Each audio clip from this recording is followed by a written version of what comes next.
Mercedes del Amo y a Jorge Lirora por haberme invitado a participar en estas sesiones de la Sociedad Española de Arabistas.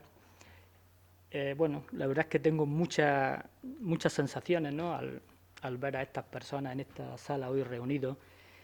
La mayor parte de ellos conocidos personalmente, pero sobre todo maestros, tanto como profesores y sobre todo a través de sus libros, ¿no?, y de sus obras.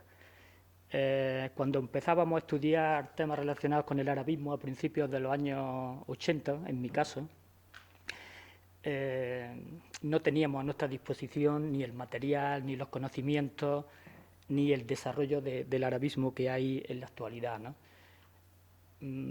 No quiero pecar de optimista, ¿no?, pero yo creo que es un dato objetivo el que, a pesar de las diferencias, de las limitaciones que seguimos teniendo, pues hoy en día se ha extendido los estudios. Yo creo que ha llegado a reconocerse como algo de la identidad, ¿no?, aunque una palabra para mí un poco problemática, ¿no?, pero como algo del ser español de una manera bastante natural por muchos españoles, quizás no por todos, que lo árabe e incluso lo islámico pues forma parte de nuestra cultura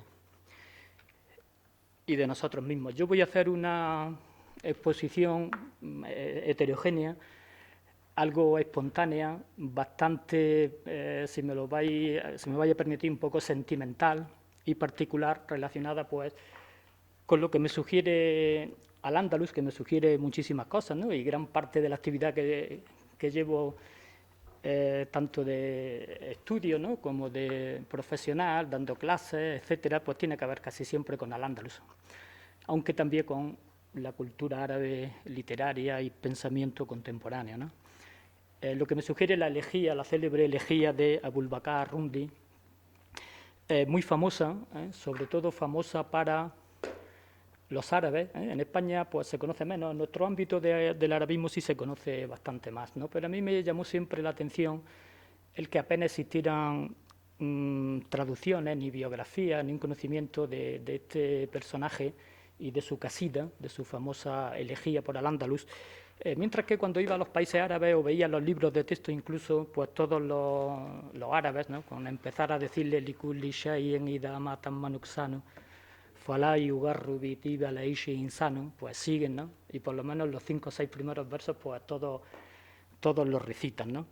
En nuestro ámbito pues se conoció un poquito tarde, como ahora voy a comentar, y todavía pues quizás no es tan conocida, ¿no?, como lo llega a ser en la cultura árabe actual, ¿no?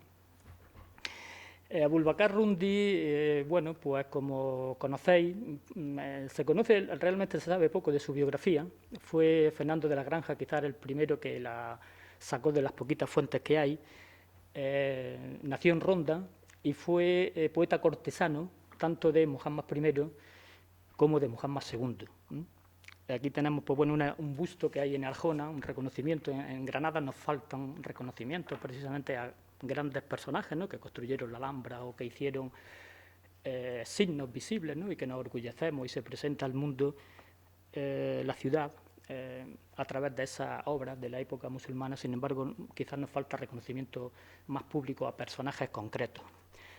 Aparece la Casa del Rey, que probablemente tuvo que ver con la propia familia de Ibn al-Ahmar, y la Alhambra de Granada como, sobre todo, la Alcazaba, la trascendencia que tuvo la construcción o el traslado de la sede del poder del Albaicín hasta la colina de la Sabica. Y el lema nazarí, del que luego hablaré un poquito, porque el lema nazarí ha trascendido incluso con mucha fuerza hasta la actualidad en los propios países árabes. La casida de Rundi comienza, ya Juan Valera, ¿no?, cuando la tradujo del alemán, que hizo la traducción, como saben, en pie quebrado, ¿no?, imitando las coplas a la muerte de su padre, de Jorge Manrique, aunque luego Fernando de la Granja, precisamente, creo que también García Gómez ya lo había dicho, que pues no tuvo una influencia histórica concreta y directa, ¿no?, en la obra, el poema de Arrundi, ¿no?, en la obra de Jorge Manrique, pero sí coinciden al menos en un típico tema, el del Ubi sunt, que es reiterativo en gran parte de la casida, ¿no? لكل شيء إذا ما تم نقصانه فلا يغر بطيب العيش إنسانه. Todo cuando llega a su plenitud, aunque llega a su plenitud, es imperfecto. No te dejes atraer o atrapar, engañar por los placeres de la vida, que nadie se deje engañar por los placeres de la vida. Las cosas son, como tú mismo ves, mudables. Aquí en un tiempo alegra, otros tiempos vendrán que le maltraten. Esta morada, la vida no perdona a nadie, ni en ella nada continúa como estaba. El tiempo inexorable rompe todas las corazas, como aromas deja a las espadas y las lanzas. Añade una serie de metáforas tomadas de la literatura árabe clásica, y luego dice: las desgracias consuelo tienen, que las aplacan, mas el Islam ahora está desconsolado por lo que a la península sin alivio le ha pasado. Más adelante, en la propia casida, menciona algunas de las ciudades principales que se habían desmoronado. No sabemos con exactitud cuándo se escribió esta casida, pero probablemente fue en la época de desmoronamiento del poder almohade y comienzos de la dinastía de Muhammad I. Por lo que se supone, hay bastantes indicios de que la casida realmente es una especie de llamamiento a los países musulmanes de la época, sobre todo a los meriníes, para que viniesen en socorro y en ayuda de Al-Ándalus. Pregunta a Valencia qué fue de Murcia y dónde está Játiva o Jaén, dónde está en Córdoba, la sede del saber, en la que tantos sabios descollaron, dónde está Sevilla y sus diversiones y su río de aguas dulces y desbordantes. De toda esa Al-Ándalus que él va describiendo, por supuesto no llega a describir la caída de Granada, porque él falleció antes, Abu Tayyib Arrundi, que era realmente su nombre, ¿no? Aunque en una sola ocasión Al-Maskari lo menciona como Abul Bakr Arrundi, y el descubrimiento que se hace en los países árabes en la modernidad a partir del Nafj-Hatib de Al-Maskari se le conoce hoy popularmente en todo el mundo árabe, incluso entre los estudiosos como Abul Bakr Arrundi, aunque pudo haber sido incluso una errata, ¿no?, del propio Al-Maskari, porque él mismo en otras ocasiones lo llamaba Abu Tayyib Arrundi. Y es curioso porque todas estas ciudades que va describiendo hasta comienzos de la época nazarí, bueno, hoy las tenemos en presencia nuestra. De ellas quedan muchos de los elementos fundamentales de la época musulmana, aunque por supuesto gran parte de ellos transformados por siglos después de la españolización, la cristianización y el fin de Al-Ándalus a partir de la caída del reino de Granada. Precisamente fue justo después de la muerte de Abul Bakr Arrundi que ya Fernando de la Granja demostró que no solamente fue el autor de este poema tan célebre, sino que además fue un gran humanista de la época. Tiene un tratadillo que se ha conservado completo, Al-Wafi fi Ilm al-Qawafi, un tratado de prosodia y de crítica literaria, y también un libro muy interesante, Raudat al-Uns, del que se conservan unos cuantos fragmentos, pero que fue un gran tratado de adab, de literatura, del cual Fernando de la Granja pues tradujo la célebre macama de la venta de la esclava que se produjo precisamente en la ciudad de Ronda.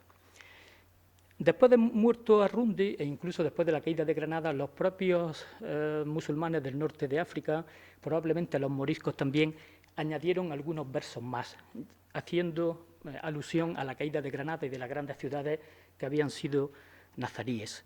¿Dónde está Granada, morada de la lucha por la fe? ¿Dónde su elevada alhambra y su ornato, como si fuera el Edén de los jardines eternos? El agua fluyendo por los patios de sus palacios y su riachuelo rodeado de flores y arrayanes. ¿Dónde está su célebre aljama en la que tanto se recitaba el Corán a todas horas? ¿Y qué fue de sus maestros y las ciencias que enseñaban? De la mezquita de Granada, curiosamente, pues no queda prácticamente nada, excepto el aljibe.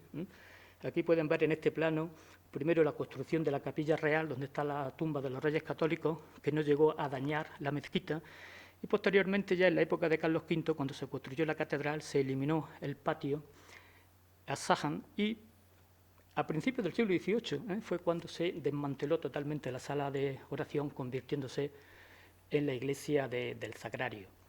Sin embargo, de Córdoba, por ejemplo, pues sí ha quedado bastante más evidencia del origen islámico y de lo que es la mezquita, ¿no? En esa extensión, digámoslo así, con la propia catedral, ¿no? Que se incluye como obra realmente única y excepcional esa fusión de una catedral y de una mezquita, ¿no? Al mismo tiempo. Y de la Alhambra, pues bueno, de la Alhambra podríamos hablar mucho, luego saldrán algunas imágenes. Conservamos una fisonomía de la Alhambra muy transformada en época cristiana, pero con bastante fuerza todavía del original, aunque ahora se ha transformado, pues por supuesto, en una especie de Walt Disney turístico, ¿no? En el cual se hace una contabilidad de los miles de personas que entran, mejor dicho, millones, ¿no? Porque nos enorgullecemos de que superamos ya los 3 millones de personas de visita al año. Y hablando de Juan Valera, como decía, fue el que tradujo la Casida por primera vez a través de la traducción que ya había hecho Jacques en un libro. Los dos personajes, tanto Valera como Jacques, fueron personajes muy curiosos, viajeros, políglotas. En el caso de Valera, diplomático. Carmen Ruiz Bravo nos habló una vez, hacía alusiones y lo conoce bien. Y estamos ya, como ven, en una época en la que está también renaciendo el arabismo español, el interés por recuperar toda esta literatura, y gracias a él pues tenemos esa primera versión que por supuesto es muy mejorable y que todavía realmente otras dos versiones que yo conozco, no sé si hay alguna tercera más, la de María Jesús Rubina Mata y la de Mahmoud Sobh, digamos que serían los textos disponibles de esa casida de Abul Bakr Arrundi. Aquí tenemos una vista de Ronda, y Ronda es una ciudad que tiene mucho que ver con, además de Arrundi, tiene que ver con lo que antes también mencionaba Mercedes del Amo, Andalucía, en este caso la obra y la vida de Blas Infante, a la que me voy a referir brevemente y que muchos de vosotros ya conocéis, ¿no? En 1918, precisamente en Ronda, se celebró la asamblea llamada de Ronda, en la que se aprobaron las insignias de Andalucía que propuso Blas Infante, ¿no? La bandera, el escudo y el himno de Andalucía.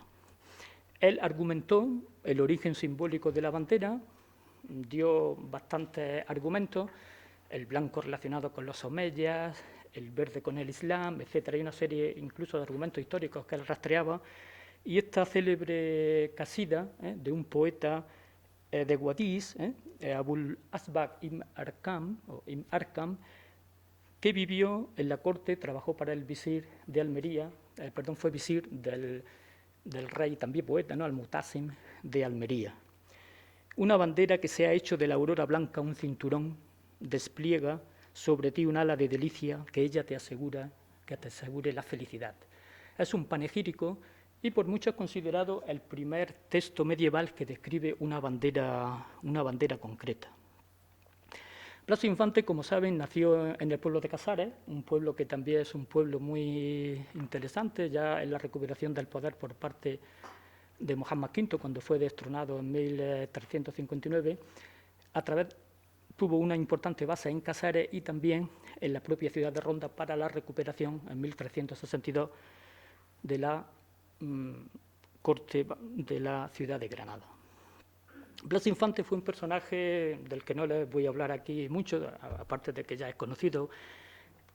Para los que no sois de aquí, bueno, es el padre de la patria andaluza, reconocido de esta manera oficialmente. Fue un lector de las obras de arabismo, ¿no? Que había en aquella época, de Rivera, de Asín Palacios, de Dossí, de Vivo Govensal. Se pueden leer citas y referencias en sus múltiples escritos. Se considera que, junto con Castelao, es probablemente el ideólogo autonomista que más folios dejó escritos, y eso que se perdieron y su mujer salvó cuando lo asesinaron, rescató gran parte de su obra, pero no completa. Sabemos que estudió árabe, esto cada vez se conoce más, ¿no? Pero hasta hace poco no se conocía. Ahora les contaré algunas anécdotas al respecto. En el año 31, probablemente con unos exiliados sirios, que había concretamente un profesor sirio en Sevilla, se relacionó con sirios y con palestinos, exiliados en Andalucía en aquella época, Y le impresionó mucho, hizo declaraciones y escritos sobre el impacto que le causó la lectura de una biografía del profeta Mahoma, del profeta Muhammad, que él lo veía pues, como una persona bastante, como una figura muy positiva, ¿no? Y es muy célebre, por supuesto, la visita que hizo en el año 1924 a Ahmad, a visitar la tumba de Al-Mutamid, que causó un revuelo en la prensa de aquella época. Todo lo cual hace, además el otro día me encontré por casualidad en internet una página de los fascistas españoles declarando, haciendo un análisis de todos estos elementos y otros y llegando a la conclusión de que era un traidor a la patria y de que mereció la suerte que tuvo, ¿no? Aquí volvemos un poco a esa idea de las dos Españas que salía antes, ¿no? Aquí lo vemos en la tumba de Al-Mutamid de Sevilla, con unos personajes el encargado de la tumba. Hizo también su obra de teatro, aunque tiene también otro libro dedicado al Almanzor, y escribió mucho, sobre todo se interesó mucho por el tema de Al-Ándalus en sí mismo. Es la obra de teatro dedicada al Mutamid de Sevilla. Del Mutamid de Sevilla, pues bueno, en Sevilla al menos queda donde probablemente estuvo su Salón del Trono, pero transformado por Pedro I en esta obra que es realmente prodigiosa, ¿no? Una mezcla de mudejarismo, donde vemos elementos del arte califal, incluso del siglo XI, de la época de Al-Mutamid, con capiteles traídos de Medina Zahara, más los aditamentos hechos por Pedro I y hasta por artesanos granadinos, ¿no? Con inscripciones en latín, en árabe, y es una obra realmente curiosa, ¿no? Y signo de esa multiplicidad que ha llegado a ser lo español, ¿no? Aunque una multiplicidad, creo yo, a veces negadora de lo otro, pero en otras ocasiones integradora también, ¿no? Al-Mutamid fue otro exiliado, como conocen. Esta casida llora, es muy famosa, llora los palacios que él tenía, la vida de asueto y de disfrutar del poder, ¿no? Y de las bellezas de Sevilla, que además Sevilla aparece precisamente en la casida de Al-Rundi y aparece como un lugar de diversión, ¿no? Y de placer. Es la imagen que ya existía también en esa época de Sevilla. Y Carlos Cano, al que luego aludiré también un poquito, granadino, pues dedicó una canción preciosa al Mutamid de Sevilla, en la que Carlos Cano siempre le hubiera encantado saber la lengua árabe, ¿no? En la que utilizaba en muchas de sus canciones algunas palabritas árabes, ¿no? Aquí me acuerdo que dice Habibi, Habibi, Dammani, Dammani, ¿no? La va cantando entre la propia canción. Blas Infante hizo su famosa, él mismo la diseñó, la fue construyendo con unos artesanos que le ayudaron en Coria del Río, Dar al-Faraj, la Casa de la Alegría. Y aquí tenemos algunos de los manuscritos de las páginas que se conservan en su archivo, en los que aprendía el árabe, y lo que tenemos aquí anotado son frases para ponerlas en su propia casa. Hizo una especie de imitación de la Alhambra en su casa particular, con un nombre que también se utilizaba mucho en la época del Andalus, Al-Faraj. Lo tenemos en Sevilla, esa toponimia, la tenemos también en la Alhambra. Y, por ejemplo, aquí en esta frase primera lo tenemos escrito en árabe, a veces por el profesor que le enseñaba y otras veces con su propia letra que lo iba copiando, ¿no? Dice, Zayyana hadihi dar al-muallim al-fannan. Pedro ha decorado esta casa, el maestro artista Pedro Navia, y aquí viene la traducción. Otras veces no pone la traducción y pone solamente la transliteración. Es muy curioso, por ejemplo, para la habitación de su abuela, se ve que él tenía mucho cariño a su abuela, donde dice Hadihi Gurfati, Hadihi Hujrat al-Jedda, Ginesa, Atala Allahu, Hayataha o Ahallada Dikraha min Badiha, donde viene la transliteración. Y bueno, la traducción pues sería: esta es la habitación de la abuela Ginesa, que Dios prolongue su vida y que haga eterna su memoria después. Yo recuerdo que todos estos documentos me los enseñó a mí en los años 80 y poco, el padre Iniesta, Enrique Iniesta, que falleció el año pasado.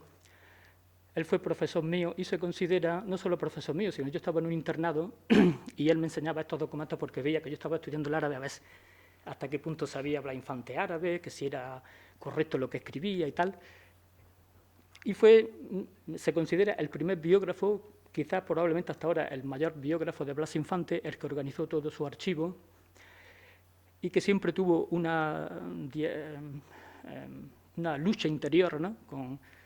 la dimensión de Blas Infante entre el cristianismo, entre el islam. En aquella época le daba miedo que se conocieran estos documentos, me enseñaba expresiones de Blas Infante relativas al Corán, que si era bueno publicarlo o no publicarlo, y finalmente, años después, se decidió a publicarlo y publicó un pequeño cuadernillo en Dar al-Yumba, con el padre Galindo, en Madrid, con lo cual se pueden ver estos documentos. Y curiosamente, si os fijáis en el apellido Valera, él es también sobrino nieto del propio Juan Valera. Aunque él nació en Madrid, su familia era de Archidona y fue un gran andalucista. Fue tan andalucista como que en Granada, las primeras banderas de Andalucía que se sacaron fue en los Escolapios. La pasión de Enrique Iniesta por Blas Infante viene también precisamente de que Blas Infante estudió en los Escolapios y nos hacía poner las banderas, sacar las banderas cuando todavía estaba prohibida en las Escolapios de aquí, ¿no? Hace poco vi a García Montero, que fue compañero mío en el colegio, y dice que murió en Navarra el año pasado, Enrique Iniesta, y que fue a su lecho de muerte y estuvo teniendo unas palabras porque él era, además de profesor de Luis García Montero, era un gran admirador y un gran amigo suyo. Yo, en mi vida personal, todo esto no sé si me influyó, probablemente yo casi más bien pienso que no, lo vengo recordando después, ¿no? Y yo estaba en un internado, yo no fui cura, tampoco no soy nacionalista, ni me gustan mucho las banderas, ¿no? Aquí tenemos la Casa de la Alegría, que se ha convertido en el Museo de la Autonomía de Andalucía, donde se conservan todos estos textos. Este texto es muy bonito, lo leeré al final, sobre el andaluz, que es quizás lo que a mí me gusta del himno y de la propuesta nacionalista de Blas Infante, que no era exclusivista, sino que era bastante o radicalmente universalista. Entre Sevilla y Granada, Enrique Iniesta vivía en el Cerro del Águila, en Sevilla, venía mucho a Granada y yo le ayudé a montar la Vita, la Biblioteca de Temas Andaluces, porque tenían unos fondos bibliográficos muy buenos. Allí nos ponía a ordenar todas las obras de Blas Infante y todo lo que se publicaba sobre él. Y la verdad es que aquella biblioteca pues, quedó un poco en el olvido. García Lorca también tenía una perspectiva muy especial del andaluz. Lo he traído hoy aquí porque justamente en esta sala, antes del verano, tuvimos unos encuentros y mencioné tanto a Blas Infante como a García Lorca y se me dijo al final que la relación de uno y de otro con lo árabe, con lo islámico, era una pose más bien folclórica y superficial. Yo mostré mi desacuerdo y si observamos la obra de García Lorca, el primer escrito que escribió en su vida, que eso lo descubrió no hace mucho Ian Gibson, fueron estos comentarios a Omar Khayyam, y él lo firmó con ese seudónimo, ¿no? Abu Abdallah, que es el nombre de Abu Abdil. Es un texto impresionante que lo publicó en una revista que salió un número nada más en la Facultad de Letras, y como tenía ese apellido, nadie había reparado, o sea, tenía esa firma, nadie había reparado que era García Lorca. Y Gibson encontró en su casa una edición de la Rubaiyat de Omar Khayyam, que ha sido luego muy difundida después, con un prólogo de Rubén Darío. Y la Rubaiyat que había subrayado aparecen en ese primer escrito. Un primer escrito que yo he llegado a pensar incluso que pudo impulsar a Lorca a la escritura y a la poesía, porque en su poesía de juventud rastreamos la figura de Omar Khayyam y también de lo que él llama los poetas orientales, y expresa también una tensión muy fuerte que él tenía entre la educación católica, religiosa, y el descubrimiento, el deslumbramiento que le produjo Omar Khayyam con esa idea de la, como en Arrundi, de alguna manera, la frugalidad de la vida, la fugacidad de la vida, pero al mismo tiempo el hedonismo, ¿no? y el vivir y aprovechar el instante, que eso se aprecia muy bien en la obra de García Lorca e incluso también en la obra de Arrundi, porque Arrundi para muchos es más bien un poeta asceta, hacía muy buenas elegías, pero Arrundi tiene también poesía báquica y no le decía que no a los placeres de la vida. García Lorca escribió una carta que luego la voy a comentar un poquito, muy famosa también, conocida por muchos, a Fernández Almagro, sobre la figura y un proyecto que creo que viene muy bien sacarlo en este contexto de arabista aquí en Granada. Su artículo Granada, paraíso cerrado para muchos, es donde desarrolla su teoría de la estética de lo pequeño, que además fue un artículo que lo acompañó a Lorca durante muchos años en su vida, lo publicó varias veces, lo pronunció incluso cuando fue a América, en el que para él lo esencial de Granada era la estética de lo pequeño, y esa estética de lo pequeño dice que viene de la época musulmana y donde nos habla de los palacios de la Alhambra como palacios vistos con los prismáticos invertidos, donde dice, por ejemplo, que los granadinos tenemos los más bellos paisajes del mundo, pero nos gusta verlos de la ventana, mientras que a los sevillanos les gusta salir al océano, a la mar abierta, a las grandes empresas, a las grandes conquistas. Somos gente de jardín, de pequeñas fuentecillas, es lo que repite bastante en ese artículo. Y la creación de la revista Gallo y su obra póstuma, El Diván del Tamarit. El Diván del Tamarit, como todos conocéis, le influyó mucho la publicación por Emilio García Gómez de los poemas arábigos andaluces. No llegó a publicarlo en vida porque lo asesinaron antes, le pasó como a Blas Infante. Hubo ahí otra España, menos arabizada, digámoslo así, que mató justo cuando empezaba la guerra civil tanto a Blas Infante como a García Lorca también. Ya muerto García Lorca publicó esta obra en la que no solamente lo árabe es un conocimiento que tiene, una relación objetivada, sino que lo asume, lo inserta en su especial surrealismo y lo lleva a unas cotas para muchos, quizás la poesía más exquisita, más lograda, también más difícil de García Lorca. Y que Carlos Cano pues, cantó en un maravilloso doble LP con una participación de la Orquesta Filarmónica de Londres y de otros muchos artistas. Lo pudimos ver en el Generalife, todavía en vida Carlos Cano, que como os decía antes, Carlos Cano tenía esa, o resumía esa idea, esa ilusión de los andaluces, incluso de muchos españoles, de al menos saber la lengua árabe, ¿no? de que sea algo de ellos. En esa preciosa canción, que no está en este disco, está en otro, Kalam Garnata, ¿no? Dice, si yo pudiera cantarte en árabe. Luego va poniendo palabritas en árabe. Y en estas gacelas también introduce una voz femenina que canta en árabe. García Lorca le voy a mencionar dos cositas. Esta carta de su primera juventud también, del 18, donde se ve esa tensión entre esas dos herencias que él vive en Granada.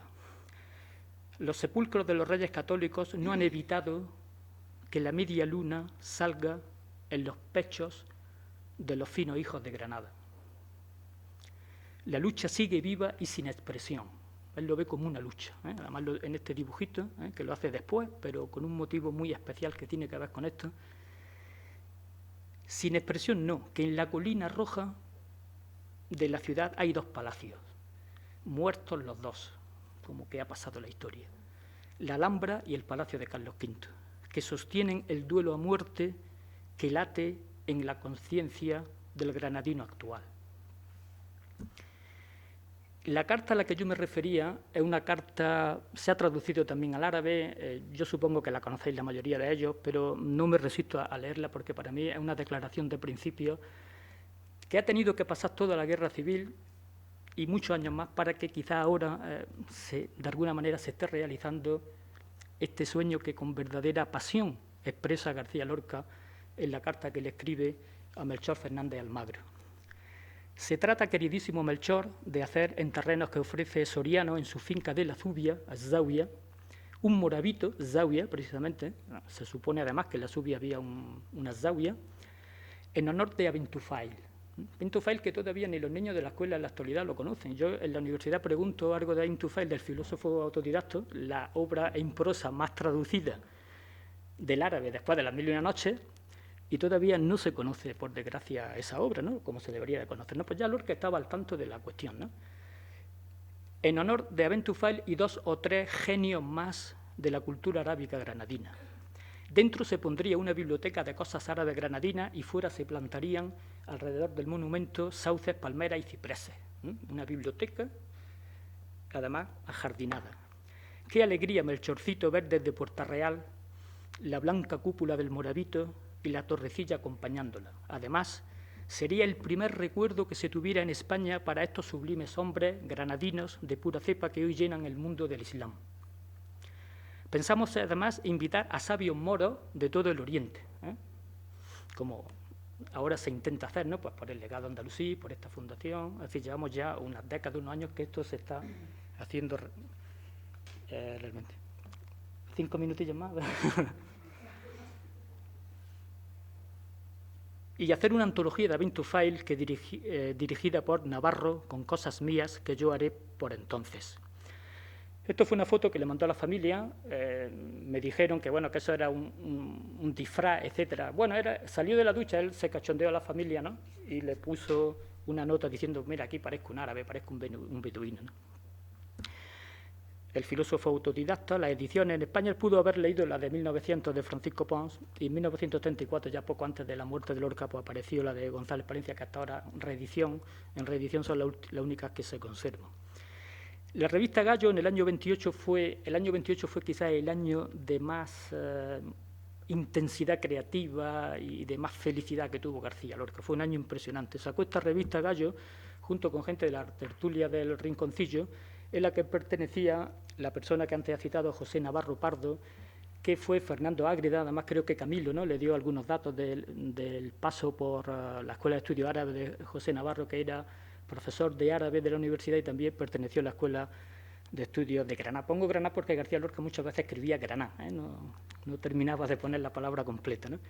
Y le dedicó, curiosamente, Lorca a este arabista, del que la verdad es que no se sabe mucho, excepto en el artículo que escribió Fernando Ágreda, le dedicó el romance de la pena negra.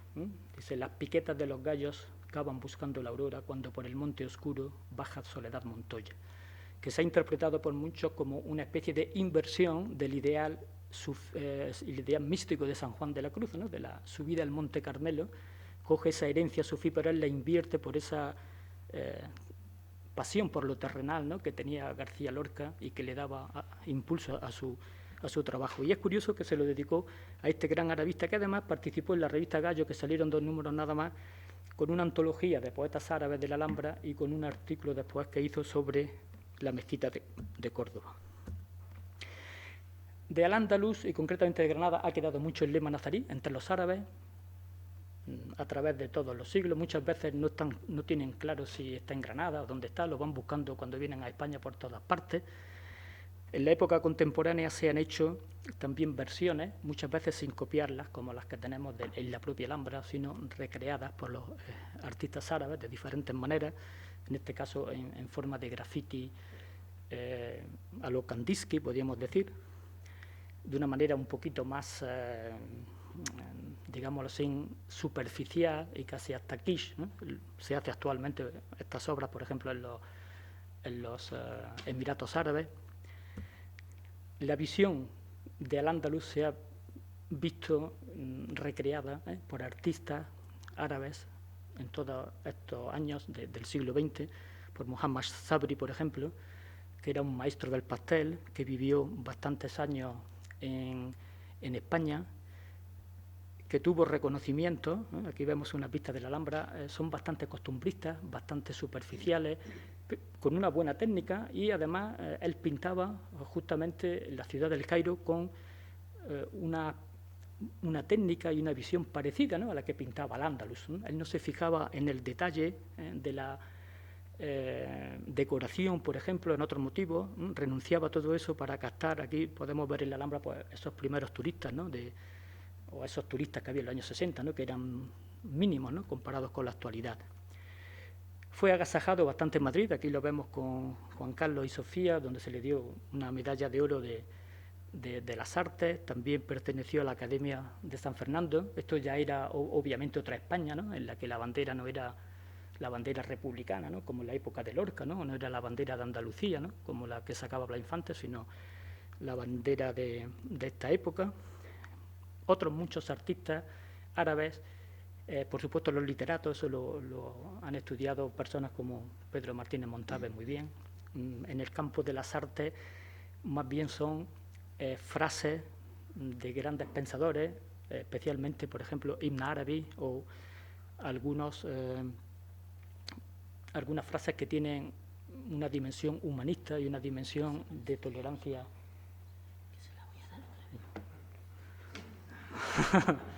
Lo dejo aquí y yo termino. Bueno, voy a terminar, no voy a tardar mucho, iba a presentar solamente una obra distinta, que ve al Andaluz con una profundización y una crítica y una idea un poquito más profundizadora que esto que hemos comentado antes, la obra que hicieron Kamal Bullata y Adonis, que también fue una combinación de un poema español y un poema del poema árabe traducido al español, que fue la traducción que hizo Martínez Montave, imitando las paredes de la Alhambra a través de un libro acordeón y de una serie de serigrafías donde se representa en una especie de maletín con la idea del palestino errante, remitiendo a la idea de la Alhambra como libro, de la Alhambra como jardín, y es con lo que quería terminar esta intervención, al parecer un poco extensa, de cómo sobre todo en el mundo de los palestinos, al-Ándalus, en este caso Granada, se percibe, también pasa en la obra de Rado Ashur, en su trilogía sobre Granada, se percibe como una llamada de atención respecto a lo que está sucediendo en Palestina, ¿no? A la pérdida de una patria. Kamal Bullata representa en estas serigrafías que imitan los azulejos de la Alhambra, los ríos de Mesopotamia, pero también dos pequeños ríos palestinos. E hizo Kamal Bullata la portada de la edición de Mahmoud Darwish de 11 astros para la última escena del Andaluz. Mahmoud Darwish vino profesor a Granada, ¿no? Desde París, que se encontraba entonces para, en el año 92, reencontrarse con Al-Ándalus, y escribió esta obra que la tradujo María Luisa Ávila. 500 años han pasado, han transcurrido sin que se consumase aquí la ruptura entre nosotros, sin que se interrumpiesen nuestras cartas, sin que las guerras cambiasen los jardines de mi Granada. Esta es la edición árabe que se hizo en Marruecos, con la portada hecha por Kamal Bullata, basándose en los azulejos andalusíes, pero con variaciones de la bandera andaluza. Soy el Adán de los dos paraísos y los dos veces los perdí. Expulsadme despacio y matadme deprisa bajo mi aliugo con Lorca. Al-Rundi hubiera venido, por desgracia, bien el final de su casida, respecto bien en el sentido de coincidencia de tema, pero fatal en el sentido de destrucción de un país, ¿no? La destrucción de casas en unas fotografías y unos dibujos hechos por niños, ¿no? Recogidos por Kamal Bullata también. Y quería llamar de una manera positiva ese aspecto humanista que está mucho en la esencia de la cultura andalusí, aunque hay otras dimensiones también de represión, de poder, etcétera. En la época del Andaluz no fue todo brillante, pero sí hay una gran tradición del humanismo que luego dejó su huella en el humanismo europeo. Al-Ándalus quiere vivir por sí misma, no para sí, sino por España y la humanidad. Y estas dos portadas que hizo Bullata para esa obra y otra de la misma época de Mahmoud Darwish, también recientemente desaparecido, pues las quería recordar aquí, aunque como he dicho antes no me gustan las banderas, pero hay momentos como el de la idea de liberación de Andalucía, ¿no? Que plasmó Blas Infante en aquella época, o la liberación del pueblo palestino, ¿no? Que ahora está nuevamente intentando aplacar o subsanar algo que parece imposible, ¿no? Esa vergüenza, ¿no? Que tiene la situación de Palestina. Y nada más, gracias por la atención.